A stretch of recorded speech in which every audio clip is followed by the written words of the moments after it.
유년부 3과정 2학기 38과 우리는 빛이신 하나님과 사귐을 가지기 위해서 어떻게 해야 하나요? 시작할게요. 예수님의 제자 사도 요한이 교회에 편지를 보냈어요. 오늘은 사도 요한의 편지를 통해 하나님과 다시 가까워지려면 어떻게 해야 하는지 함께 배울 거예요. 38과 요절 암송 카드를 뜯고 고리에 끼워요. 그리고 요절 말씀을 함께 읽어요. 그가 빛 가운데 계신 것 같이 우리도 빛 가운데 행하면 우리가 서로 사귐이 있고 그 아들 예수의 피가 우리를 모든 죄에서 깨끗하게 하실 것이요. 요한일서 1장 7절 말씀. 아멘. 하나님은 빛이시고 우리는 빛의 자녀예요. 그러므로 죄를 따르는 어둠을 버리고 빛 가운데서 행해야 해요. 말로는 하나님과 사귐이 있다고 말하면서 죄 가운데 행동하는 것은 거짓말하고 진리를 따라 살지 않는 거예요. 죄가 없다고 말하는 사람은 스스로를 속이는 자예요. 우리는 하나님 앞에 죄인임을 인정해야 해요. 우리가 하나님께 죄를 고백하면 하나님은 우리의 죄를 용서해 주세요. 우리는 하나님과 참된 사귐을 가질 수 있어요. 기억하기 함께 볼게요. 기억하기에 있는 사람들의 표정이 어떤가요? 행복해 보이지 않고 고민이 있는 표정이에요. 이 사람들은 모두 하나님을 믿는데 고민이 생겼어요. 어떤 고민을 하고 있을까요? 우리 한번 같이 말풍선에 적힌 글씨들을 읽어볼게요. 첫 번째 사람은 이런 고민이 있대요. 하나님을 사랑한다고 말하지만 자꾸 죄를 지어. 두 번째 사람은 빛이신 하나님과 다시 가까워질 수 있을까? 라는 고민이 생겼어요. 세 번째 사람은요. 하나님 앞에 솔직하게 죄를 고백하면 진짜 용서해 주실까? 하고 고민하고 있어요. 이러한 고민들에 대해서 사도 요한은 어떤 대답을 해주었을까요? 오늘 말씀을 떠올리며 알맞은 말씀을 연결해 보세요. 먼저 하나님을 믿지만 자꾸 죄를 지어 고민되는 사람에게 어떤 말씀을 해주면 좋을까요? 자, 그 답은 바로 1번 말씀이에요. 하나님과 사귀고 있다고 말하면서 그대로 어둠 속에서 살아가면 거짓말을 하는 거예요. 우리 요한일서 1장 6절 말씀을 해줄 수 있어요. 두 번째, 빛이신 하나님과 다시 가까워지기를 고민하는 사람에게 어떤 말씀을 알려주면 좋을까요? 답은 바로 요한일서 1장 7절 말씀이죠. 우리가 빛 가운데 행하면 하나님과 우리 안에 사귐이 있어요 라고 말해줄 수 있어요. 자, 세 번째 고민을 하는 이 사람에게 하나님께 죄를 고백하면 용서를 해주실지 걱정하는 사람에게 어떤 말씀을 해주면 좋을까요? 답은 바로 요한일서 1장 9절 말씀이에요. 우리 죄를 고백하면 하나님은 모든 죄에서 우리를 깨끗하게 해주세요 라고 말할 수 있어요. 우리도 여기 있는 사람들처럼 예수님을 믿다가 비슷한 고민이 생길 때가 있어요. 나도 모르게 죄의 유혹에 넘어져서 죄를 짓고 잘못할 때가 있죠. 그때 사탄은 우리 마음에 찾아와 너는 하나님과 멀어졌어 라고 속여요. 하나님이 너의 죄는 용서 안 해주실 거야 라고 거짓말해요. 그때 우리는 그 거짓말에 속으면 안 돼요. 사도 요한이 알려준 말씀대로 하나님은 우리가 잘못을 고백하면 용서해 주시고 하나님과 다시 가까워지고 온전한 사귐을 누리게 하신다는 것을 꼭꼭 기억해야 해요. 우리는 빛이신 하나님과 사귐을 가지기 위해서 어떻게 해야 하나요?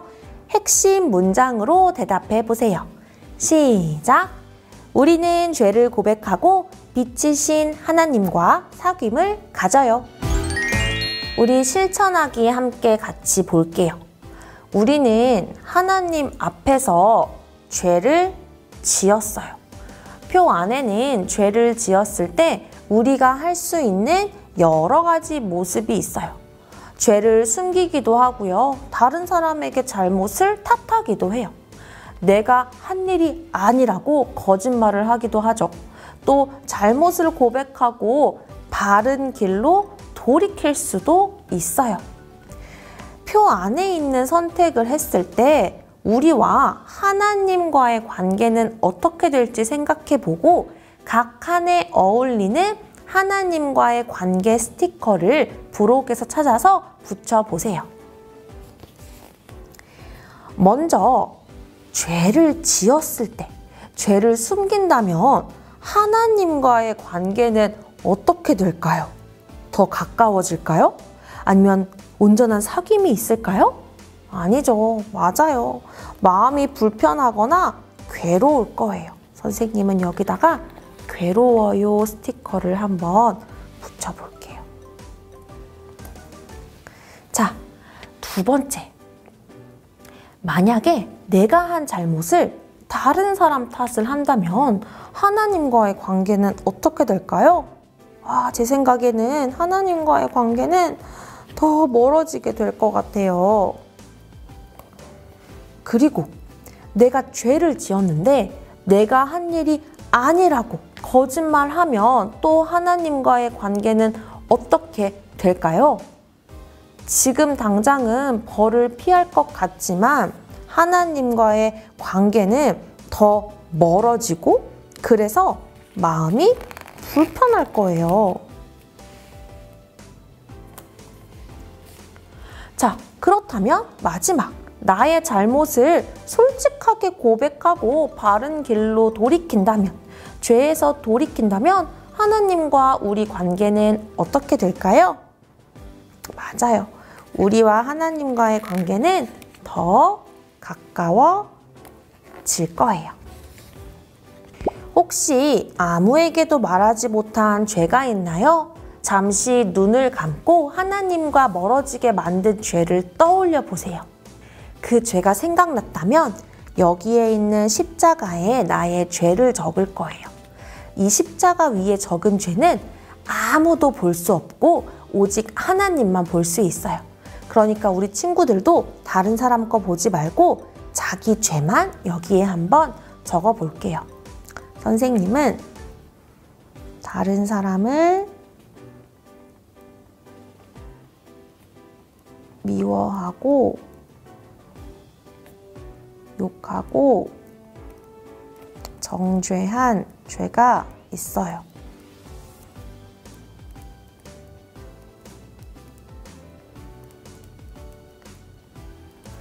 이 죄를 하나님 앞에 솔직하게 고백했어요. 그러면 하나님은 우리에게 어떻게 말씀해 주실까요? 부록 스티커에 하나님의 대답 스티커가 있어요. 나의 죄를 적은 십자가 위에 하나님의 대답 스티커를 한번 붙여볼게요. 자, 나의 죄를 고백하자 하나님께서 무엇이라 말씀하셨나요? 같이 하나님의 대답을 읽어볼까요? 시작! 모든 죄를 용서했다. 깨끗하게 되었다.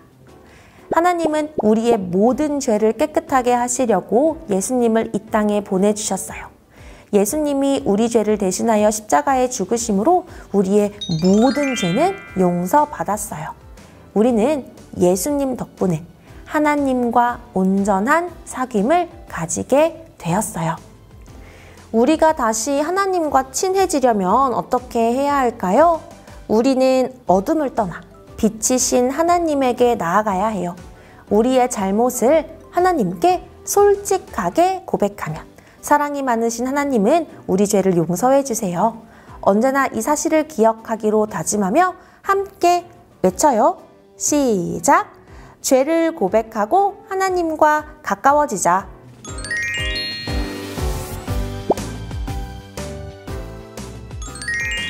함께 기도할게요.